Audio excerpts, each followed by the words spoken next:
Hé Quoi? Oh, vieux, je suis tellement flippé. Qu'est-ce qu'il y a? J'ai juste fait un horrible cauchemar la nuit dernière. Moi aussi, j'ai fait un cauchemar. Je suis à la plage, tu vois, et tout est parfait. Le soleil brille, je m'en vais nager dans l'océan, et je vais en profondeur, et il y a ces poissons, toutes sortes de poissons, de différentes couleurs, et... Ça n'a pas du tout l'air d'un cauchemar, c'est juste un rêve génial. Non, mais attends la fin, ça tourne mal. Là, tout d'un coup, les poissons se barrent, et je flippe. Il y a un requin qui va se pointer ou quoi? Et je regarde autour, et il y a comme deux grands yeux bleus, et cet horrible sourire. On dirait, genre, le pire requin de tous les temps. C'était pire qu'un requin. C'était Ursula. Qui? Ursula. Ursula? Mais oui, cette espèce de grosse femme pieuvre, là, qui chante. Genre la méchante de la petite sirène? Ouais, elle chantait tellement fort, mec. Non mais, c'est ça ton cauchemar, Ursula? Ouais. C'est bizarre. Et toi, c'est quoi ton rêve? C'est difficile à expliquer. Voilà, alors, je faisais simplement des trucs normaux, je tendais la pelouse, enfin ce genre de choses. Mais tout le temps, je sentais qu'on me regardait, comme si quelqu'un m'espionnait, tu vois. Ouais. Et le plus bizarre, c'est que je sentais que quelqu'un m'observait vraiment comme là, maintenant. Comme moi? Ben, c'est pas toi qui me regarde, c'est quelqu'un d'autre, entre toi et moi. Il y a quelqu'un qui nous regarde. Qui c'est? Hein?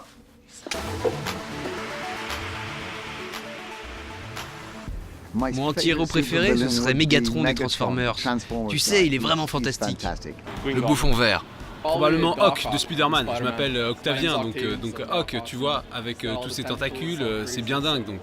Peut-être Monsieur Pingouin de... comment s'appelle ce film? Ouais, je serais bien le Joker, Harley Quinn. Mais c'est pas mes préférés. Ce sont les seuls qui me viennent à l'esprit. Peut-être le Joker, juste parce qu'il est tellement glauque dans les films, en tout cas, il est vraiment glauque. Ouais. Mais c'est le but, dans les films, je pense que les méchants soient glauques. Ouais, il est vraiment flippant. Je dirais Poison Ivy. Parce que c'est une séductrice. Elle vous attire avec son charme, sa beauté, tout ce qu'elle aime. Et si tu tombes dans ce piège-là, eh ben, t'es cuit.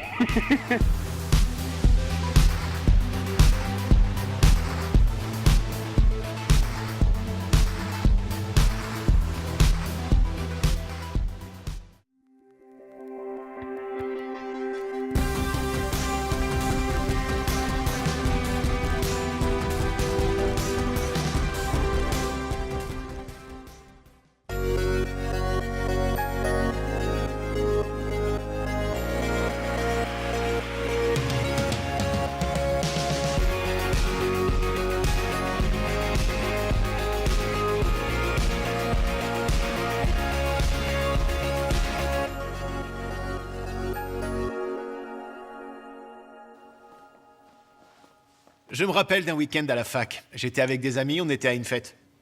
Il y avait un gars qui était vraiment lourd. Il se balançait dans tous les sens, il levait sa bière en criant « Je vais faire la fête avec le diable en enfer !» Et moi j'étais genre « Quoi ? Il pense que le diable c'est quoi ? Il pense que l'enfer c'est quoi ?» Peut-être qu'il pensait que le diable était un super type qui adorait faire la fête, se marrer et se battre pour la liberté, je sais pas. Bien sûr, il y a un tas d'images qui nous viennent à l'esprit quand on pense au diable. Genre un type avec des cornes et une queue, rouge de la tête aux pieds, avec sa petite fourche. Il y a en fait une seule source fiable pour savoir à quoi le diable ressemble vraiment. Dans cette session, on va regarder dans la Bible et voir ce qu'elle en dit. De toute façon, j'ai vérifié, on trouvera nulle part un gars avec une fourche et une combi rouge moulante en latex. Non. Pour certains, croire en Dieu, c'est une chose. Mais croire au diable, ça, c'est vraiment débile. Et pour d'autres, croire au diable est beaucoup plus facile que croire en Dieu, parce qu'il voit le mal chaque jour partout autour de nous. Et jusqu'ici, on a parlé juste un petit peu de l'impact de nos choix égoïstes et de nos péchés dans ce monde. On peut dire que le mal qu'on voit autour de nous est la conséquence des choix égoïstes que l'on fait. Mais la Bible nous dit aussi qu'il y a un mal spirituel à l'œuvre dans le monde autour de nous, et qu'on doit apprendre à lui faire face. Et c'est pas absurde de croire à l'existence du diable. Ça donne même du sens au monde. Pensez 2 secondes. Dictature, torture et violence, viols brutaux, attaques terroristes, abus physiques et sexuels sur les enfants, activités occultes, tueries à l'école et meurtres de masse. Tout ça confirme que l'être humain est capable de choses terribles et qu'il y a une force spirituelle diabolique à l'œuvre dans ce monde. La Bible parle du diable. C'est clair, Jésus croyait qu'il existait. Les évangiles décrivent Jésus chassant les démons, libérant des gens et donnant à ses disciples l'autorité de faire de même. Dans la prière du Père, il nous invite à prier « Ne nous soumets pas à la tentation et délivre-nous du mal ».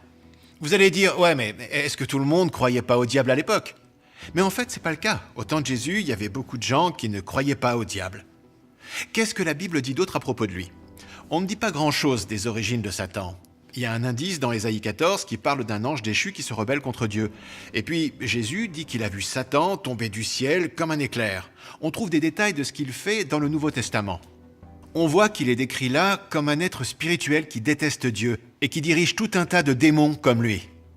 Dans Éphésiens 6, versets 11 et 12, il est dit « Prenez avec vous toutes les armes de Dieu pour pouvoir résister au piège de l'esprit du mal. Non, ce n'est pas contre des êtres humains que nous devons lutter, mais c'est contre des forces très puissantes qui ont autorité et pouvoir. Nous devons lutter contre les puissances qui dirigent le monde de la nuit, contre les esprits mauvais qui habitent entre le ciel et la terre. » Jésus parle de l'ennemi dans Jean 10, 10, en disant ça. « Le voleur vient seulement pour voler, tuer et détruire. Moi, je suis venu pour que les gens aient la vie, et pour que cette vie soit abondante. » Le diable veut détruire tout ce que Dieu a fait. Il le déteste. Il ne faut pas avoir peur. L'ennemi n'a que peu de technique. Il ment, il tente, il accuse. L'ennemi veut simplement nous tenter de faire ce qui nous fera du mal. Petit à petit, il veut vous convaincre d'accueillir des choses dans votre vie qui, à la fin, vous blesseront. C'est un peu comme un papillon de nuit qui est attiré par l'éclat de la lumière. Le péché, ça a l'air sexy et brillant, mais ça a vraiment le pouvoir de blesser. On connaît tous ce sentiment. Quelque chose qui nous prend la tête ou qui attire notre attention.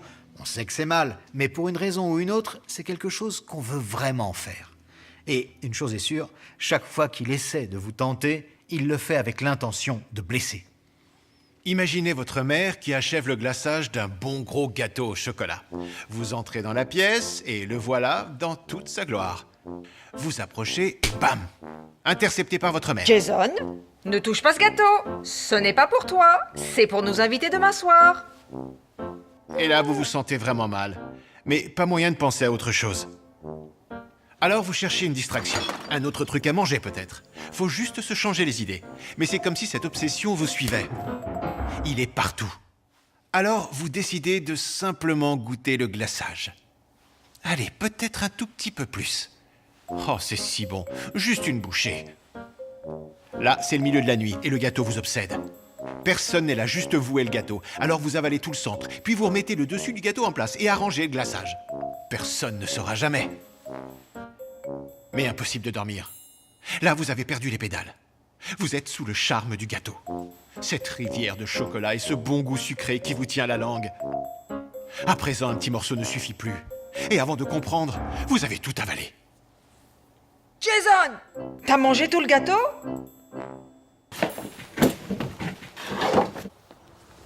On pourrait le décrire comme ça. Le péché vous emmène plus loin que ce que vous voulez, vous garde plus longtemps que vous voulez rester, et vous coûte plus que ce que vous voulez payer. L'ennemi veut vous tenter d'une façon qui vous entraîne pas à pas sur un chemin qui mène à la destruction. Dans le livre de l'Apocalypse, on lit que le diable accuse le peuple de Dieu jour et nuit.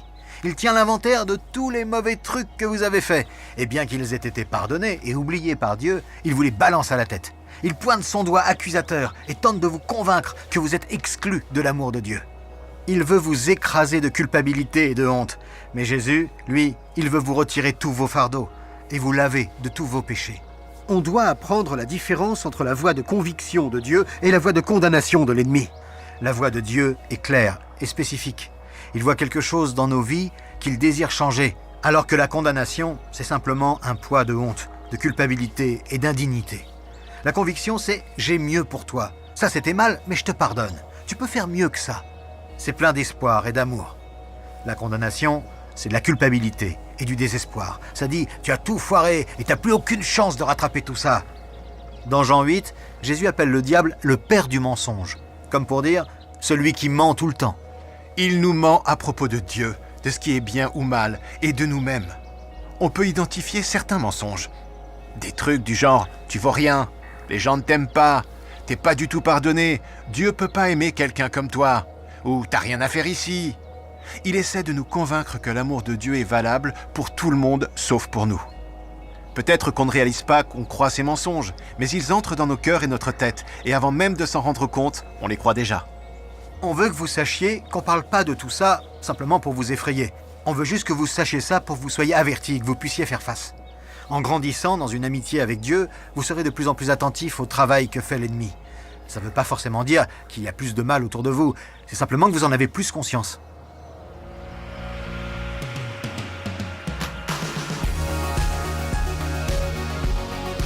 Je pense que souvent les gens se rabaissent alors qu'ils ne devraient pas, ou bien ils pensent qu'ils sont bien mieux que ce qu'ils sont vraiment, et là ils manquent de respect à d'autres.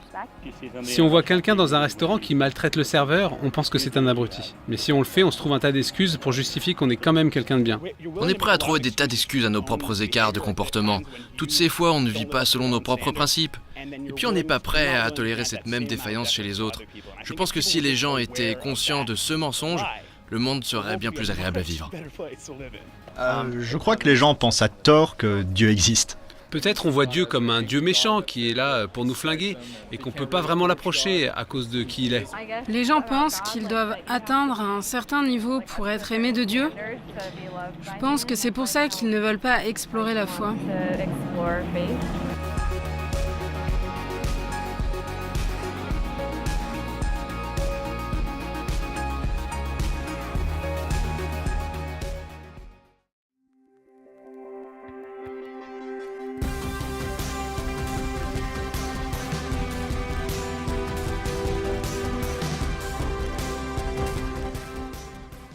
Le combat entre Dieu et Satan est déjà terminé.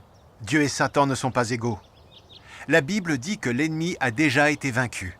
En fait, là, il dégringole, donc il essaie de causer autant de dégâts que possible. Colossiens 1,13 dit ceci: « Il nous a arrachés au pouvoir de la nuit, et il nous a fait passer dans le royaume de son Fils très aimé. » Jésus nous débarrasse de l'emprise de l'ennemi et nous pose fermement en sécurité dans la famille de Dieu. Je me souviens de la première fois où j'ai rencontré Sébastien. Il était pris dans de mauvaises habitudes. Il ignorait Dieu et il vivait pour lui-même. Il était piégé par le péché et tenu par l'ennemi. D'une façon réelle, il sentait la présence de démons dans sa vie. Je me souviens que quand je regardais dans ses yeux, je voyais les ténèbres. Je me suis retrouvé un soir avec lui à l'église et il a laissé quelques-uns prier pour lui. Colossiens 2,15 explique que par la croix, Jésus a désarmé les dominations et les autorités. Je pensais à comment Jésus a donné à ses disciples autorité sur les démons. Alors on a prié pour lui, qu'il soit libéré de tout ce mal dans sa vie. Et Dieu a répondu. Sa vie a été toute transformée parce que l'Esprit de Jésus a rempli sa vie. C'est génial, j'exagère pas. Quand on le regarde aujourd'hui dans les yeux, on ne voit plus d'obscurité. On voit l'amour et la bonté. Paul nous dit qu'on est capable de faire face aux attaques de l'ennemi. On peut rejeter les mensonges qu'il nous raconte. On peut résister à la tentation et rester libre dans l'amour de Dieu, même quand l'ennemi nous accuse. L'ennemi est un menteur et la parole de Dieu est source de vérité. Alors, tous ces mensonges, genre personne ne t'aime, ou Dieu ne t'aime pas, ou t'as rien à faire ici, tu n'as pas besoin d'y croire.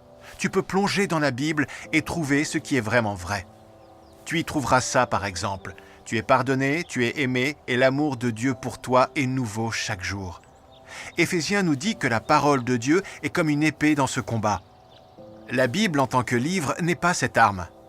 Mais c'est quand ça prend vie dans nos cœurs, dans nos pensées, que ça devient comme une épée pour vaincre l'ennemi. Quand l'ennemi nous tente de faire le mal, on peut rester fort. Se tourner vers Dieu et prier. Laisser le Saint-Esprit nous montrer une issue et nous donner la force de faire face. Plus on passe de temps avec Dieu en prière et dans la parole, plus ce sera facile de repérer la tentation quand elle se présentera. Éphésiens décrit le bouclier de la foi. Quand nous nous sentons accusés, nous pouvons nous protéger en nous rappelant le travail accompli par Jésus. Il a payé la dette de notre péché et nous transforme en des êtres nouveaux. Il ne reste plus rien à l'ennemi pour nous accuser. Le royaume de Dieu est un royaume de lumière. Le premier chapitre de l'évangile de Marc nous raconte que Jésus a amorcé son travail sur la terre en annonçant l'arrivée du royaume. Voilà ce qu'il a dit. « Le royaume de Dieu est tout près de vous. Changez votre vie et croyez à la bonne nouvelle. » Jean nous dit que Jésus est venu pour défaire les œuvres de l'ennemi. Et dans Jean, Jésus dit à ses disciples « Je vous ai dit cela pour que par moi, vous ayez la paix. Dans le monde, vous allez souffrir, mais soyez courageux, j'ai vaincu le monde. »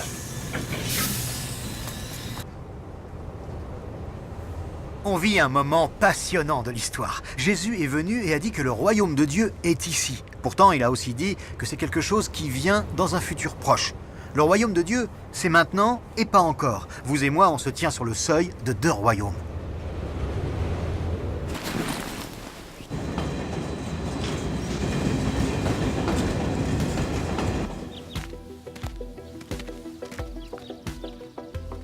Pendant la Deuxième Guerre mondiale, sur cette plage de Normandie, les troupes alliées du Canada, des États-Unis et de Grande-Bretagne ont pris d'assaut la zone et renversé les forces nazies. C'était le 6 juin 1944, et ce jour-là, on l'appelle le jour J. C'était le début de la fin de la Seconde Guerre mondiale. C'était clair que les nazis étaient défaits et que les forces alliées avaient vaincu. Mais ce qui est intéressant, c'est que les combats ont continué jusqu'au 8 mai 1945, encore 11 mois avant que les nazis se rendent finalement. C'est cette date-là qui est le jour de la victoire en Europe. C'est comme si on vivait dans ces 11 mois. Le jour J, c'est le jour où Jésus est revenu à la vie et nous a envoyé son Saint-Esprit pour nous guider dans nos vies. Le jour de la victoire doit encore arriver. Alors l'œuvre de l'ennemi sera terminée et le royaume de Dieu sera là en plénitude. Mais l'ennemi est furieux. Il tire tout vers le bas et essaie d'emporter le plus de gens possible dans sa chute. Mais le royaume éternel de Dieu est infiniment plus puissant.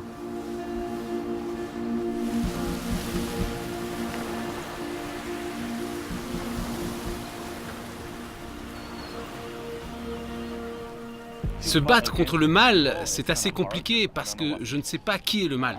Je ne pense pas que le diable existe. Souvent, on pense juste à classer quelqu'un comme diabolique et le punir, plutôt que de se demander pourquoi il est comme ça.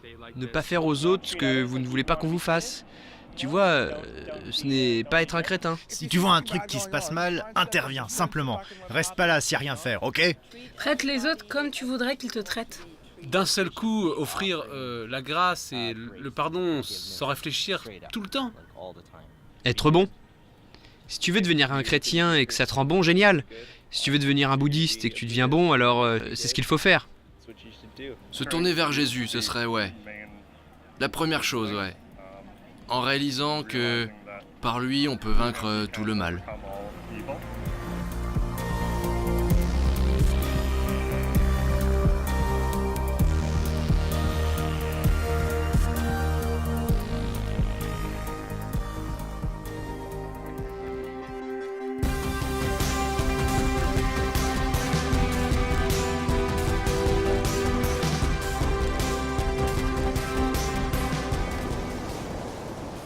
Ce ne serait pas très sage d'ignorer l'ennemi ou prétendre qu'il n'existe pas. D'un autre côté, ce serait pas une bonne idée de s'intéresser trop à lui et au royaume des ténèbres. La Bible lance un avertissement clair contre la sorcellerie et tous les trucs occultes, genre tarot, horoscope, voyance, ou essayer de communiquer avec les morts. Beaucoup de ces trucs sont populaires, mais sont clairement dénoncés dans la Bible, parce qu'ils ouvrent la porte des ténèbres. Peut-être, dans le passé, vous avez déjà participé à tout ça par curiosité ou pour trouver des réponses spirituelles. C'est important de rechercher le pardon de Dieu pour toutes ces choses. Il a le pouvoir de nous guérir et de nous rendre libres. Quand Jésus enseignait ses disciples à prier, il disait de prier « Que ton règne vienne, que ta volonté soit faite sur la terre comme au ciel ». Ceci n'est pas une situation de repli, c'est une offensive. Jésus a témoigné d'une vie qui repousse les ténèbres de ce monde. Et on est invité à prier et nous investir dans tout ça aussi. J'aime ce qu'un des personnages du film Le Hobbit dit. Certains pensent que seule une grande puissance peut tenir l'ennemi en échec. Mais ce n'est pas ce que je crois. J'ai constaté que ce sont les simples petits gestes de gens ordinaires qui mettent les ténèbres en échec. Des petits gestes d'amour et de bonté. Chaque jour, quand nous sommes dans des lieux normaux comme notre école, nous avons l'opportunité de mettre la lumière dans les ténèbres. Il y a un mouvement qui s'étend autour du monde, plein d'étudiants qui aiment Jésus et qui veulent partager cet amour avec leurs amis. Ils se lèvent tôt et se rassemblent dans des classes ou des églises proches et ils prient pour leurs amis à l'école. Ils montrent leur amour pour leur école en s'y investissant. Ils ramassent les ordures, ils partagent un morceau de chocolat et prennent soin de ceux dans le besoin. Ils parlent aux autres de Jésus et de son grand amour pour eux. Quand on prie, quand on partage, quand on se donne, on étend l'amour de Jésus vers les autres et on oppose aux ténèbres la lumière intense de Christ. Romains 12, 21 dit « Ne te laisse pas vaincre par le mal, mais sois vainqueur du mal par le bien ».